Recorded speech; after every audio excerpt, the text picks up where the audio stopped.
Hello बच्चों, let's see the question. So questions is asking that liquid A and B form an ideal solution at T Kelvin and P naught is given 0.4 bar and P naught B is given 0.6 bar. In a cylinder piston arrangement, 2 mole of the vapor liquid A and 3 mole of the vapor liquid B are taken at T Kelvin and 0.3 bar.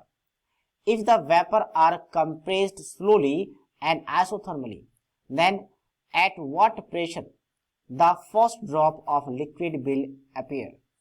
क्या बोलेगा basically इस question में कि आपके पास यहाँ पे एक container piston fix किया हुआ है, पिस्टन लगा हुआ है यहाँ पे, यानी ये पिस्टन मान लो।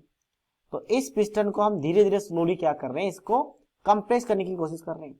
और कंप्रेस करने से पता है कि लिक्विड होता है, यानी कि अगर गैस है तो गैस का लिक्विफिकेशन होगा। तो हमने यहाँ पे दो लिक्विड का वेपर लिया है, ए और बी का। ठीक है, ए का हमने क्या किया, नंबर ऑफ मोल कितना लिया, यहाँ पे 2 लिया है, और बी का नंबर ऑफ मोल कितना लिया, यहाँ पे हमने नंबर ऑफ मोल 3 लिया है। तो मोल फ्रैक्शन आ जाएगा ए का। तो ए का अच्छा ये वेपर में है तो वाई लिखा करते हैं, वेपर में वाई, लिक्विड फेज में एक्स लिखा करते हैं, और ये वेपर लिया गया साफ साफ क्वेश्चन में मेंशन्ड है, तो वाई कितना आ जाएगा, तो ये होता है number of moles of A divided by total number of moles, तो टोटल नंबर ऑफ मोल्स 5 है। तो वाई भी कितना आ जाएगा, तो वाई भी यहाँ पे कितना आ जाएगा आपके पास 3/5। अच्छा, अगर वेपर फेज में आपको मोल फ्रैक्शन पता है तो वेपर फेज में टोटल प्रेशर निकालने का फॉर्मूला क्या होता है, तो 1/pt is equals to mole fraction of a in the vapour phase divided by P not ए।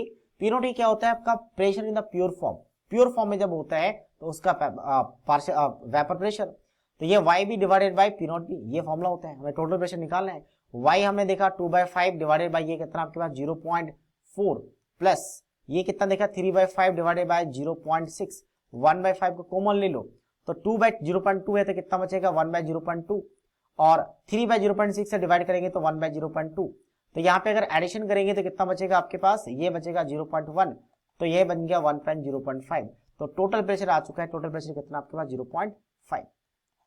ये क्या बताता है, ये क्या बताता है कि अगर हमने इस रेशियो में मोल फ्रैक्शन लिया, इस रेशियो में मोल लिया, इस रेशियो में 2:3 में, ठीक है, जिसका प्योर फॉर्म में वेपर प्रेशर है, तो इतना वेपर प्रेशर हो सकता है 0.5 तक, और हमने कितना लिया है 0.3।